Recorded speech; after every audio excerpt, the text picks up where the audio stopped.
It says at the end there, officer, I'm scared, I'm your brother, I'm scared.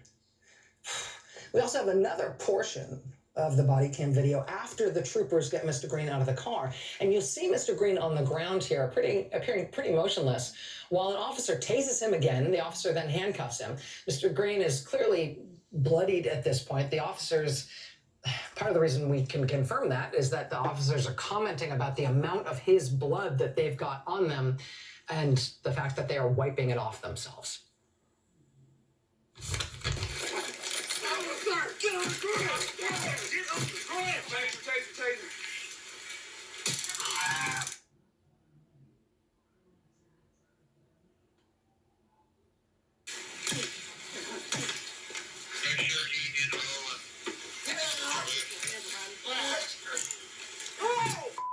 Get up here! Get that on! All over. This guy, you got AIDS. The AP tonight has posted one other portion of the video. This portion doesn't have sound. We believe what happened here is the trooper turned off the microphone on his body cam, but you can see here Ronald Greene handcuffed on the ground.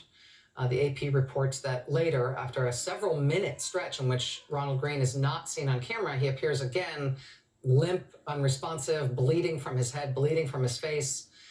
He's then loaded onto an ambulance gurney. His arm is cuffed to the bed rail. But here what you will see is an officer putting leg shackles on him. And then I'm not going to show you this part, but what you can see in part of this video is the officer dragging Mr. Greene by those leg shackles across the ground face down. Again, his handcuffs are on him behind his back. His legs are shackled. He is face down and limp, and they are dragging him by the leg shackles face down across the ground. Now, the Louisiana State Police tonight would not comment on the content of these videos, except to say that the release of the video was not authorized. Yeah, tell us about it. They said the release of these videos, quote, undermines the investigative process. Yes, how is that investigative process going? Well, the officer who dragged Ronald Greene on his face by his leg shackles, he was suspended from duty for 50 hours for that offense. 50 hours. Another of the troopers is now on unpaid leave, but not for Ronald Greene's death. He and several other troopers from the same unit were arrested a few months ago for beating up other black men in their custody. They were also discovered to be bragging to each other over text messages about the violence they have inflicted on black men they have arrested.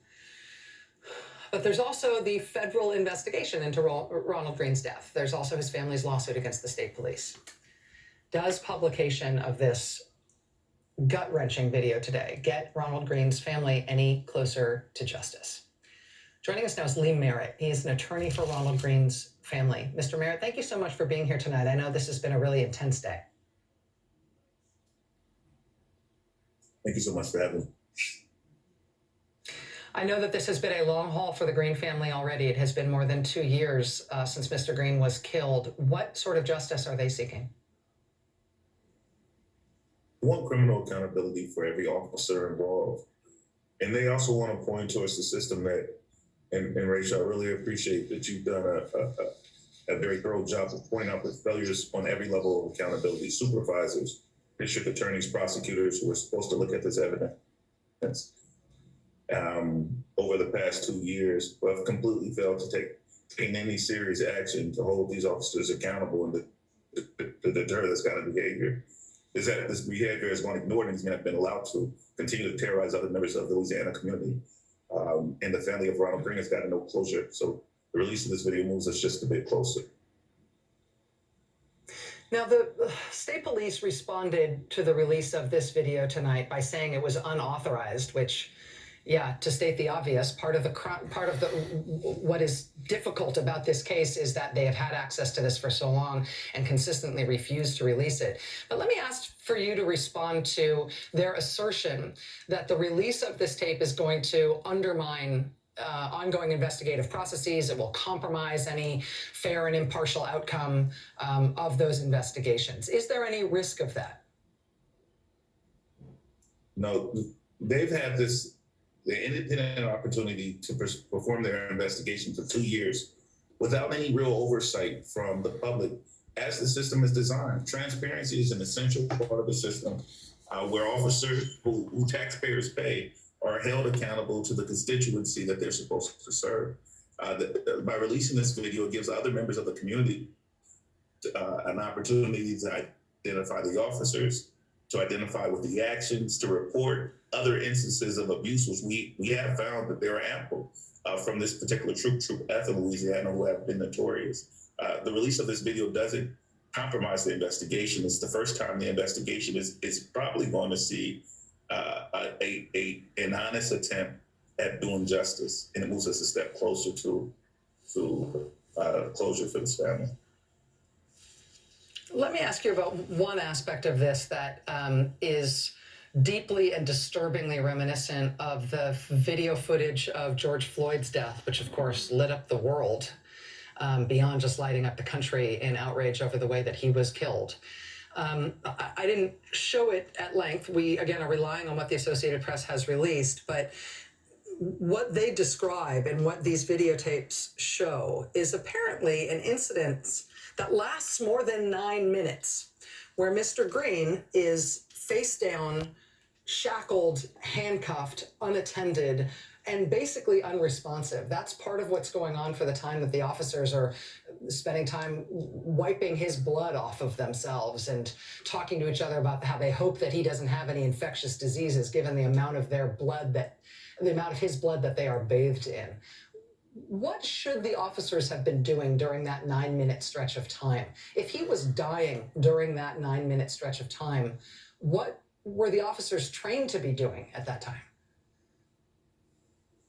Hypothetically, every officer within the Louisiana State Police Department knows, and we've all learned on a national level from the Chauvin trial, that you can't leave a suspect who has been injured the way Mr. Greene has been injured in a prone position.